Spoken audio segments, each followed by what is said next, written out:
Ed Miliband has accused David Cameron of demeaning his office and putting the UK's future at risk as a row over the SNP's future role intensifies.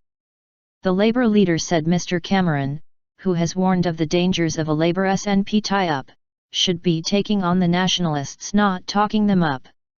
He suggested other Conservatives were ashamed of their election strategy. But former Prime Minister Sir John Major said the SNP could blackmail a future Labour government. The Conservatives have continued their warnings about the SNP's likely influence on a minority Labour government in the event of a hung parliament, with the former Conservative leader claiming it would be a recipe for mayhem.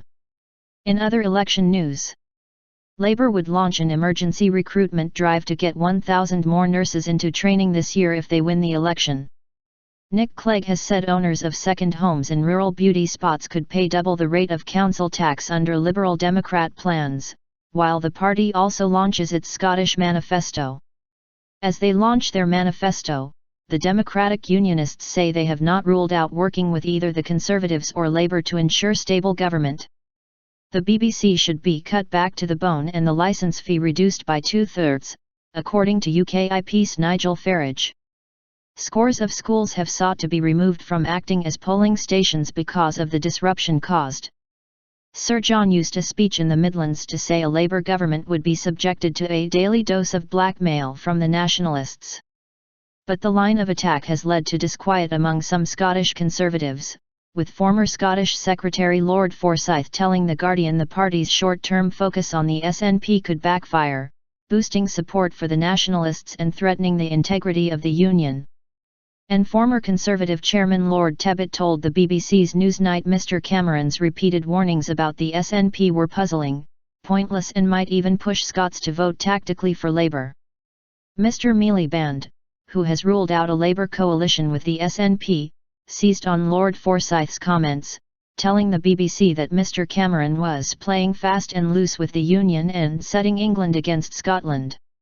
David Cameron should not be talking up a nationalist party in order to try and get them to do well in Scotland to take votes off Labour to try and crawl back into Downing Street, he said. He should be taking on a nationalist party as I am doing. David Cameron is now threatening the integrity of the UK with the games he is playing. With 16 days to polling day, Sir John said the SNP were on course to win 40 seats and would seek to join Labour in an anti-Conservative alliance. If Labour were to accept an offer of support from the SNP, it could put us on course to a government held to ransom on a vote-by-vote basis and we would pay the price, he said. A minority Labour government, he argued, would be forced to accede to SNP demands or face collapse, adding that the SNP's desire to prize apart the UK posed a real and present danger to our future. This is a recipe for mayhem. At the very moment our country needs a strong and stable government, we risk a weak and unstable one, pushed to the left by its allies, and open to a daily dose of political blackmail. He also rejected the criticism from Mr Miliband, saying it was nonsense, classic Labour spin. Launching her party's manifesto in Edinburgh on Monday, SNP leader Nicola Sturgeon sought to allay the fears of some English voters, insisting they would act responsibly and constructively in the interests of the whole of the UK.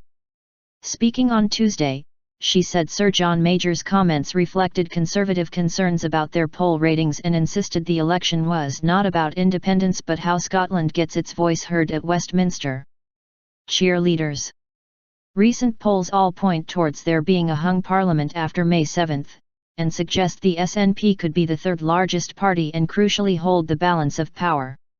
As a consequence of this, the threat of an SNP link-up with Labour has emerged as a major Conservative line of attack during the campaign, with David Cameron making repeated references to it. The BBC's deputy political editor James Landale said the Conservatives were determined to keep up these warnings to bring any wavering voters back to the Tory fold but faced accusations that they were acting as cheerleaders for the SNP.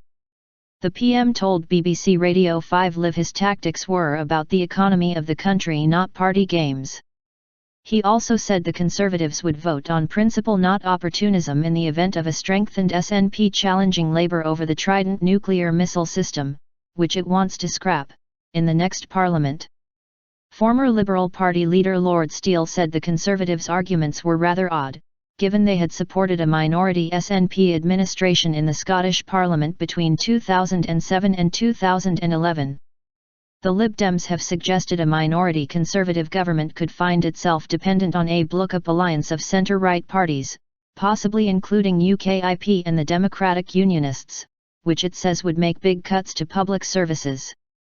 And former Conservative Chancellor Ken Clarke said voters should focus on the serious parties of government to avoid the extraordinary set of circumstances in which UKIP would have influence on a future administration, describing them as a one-issue party with extreme views on immigration.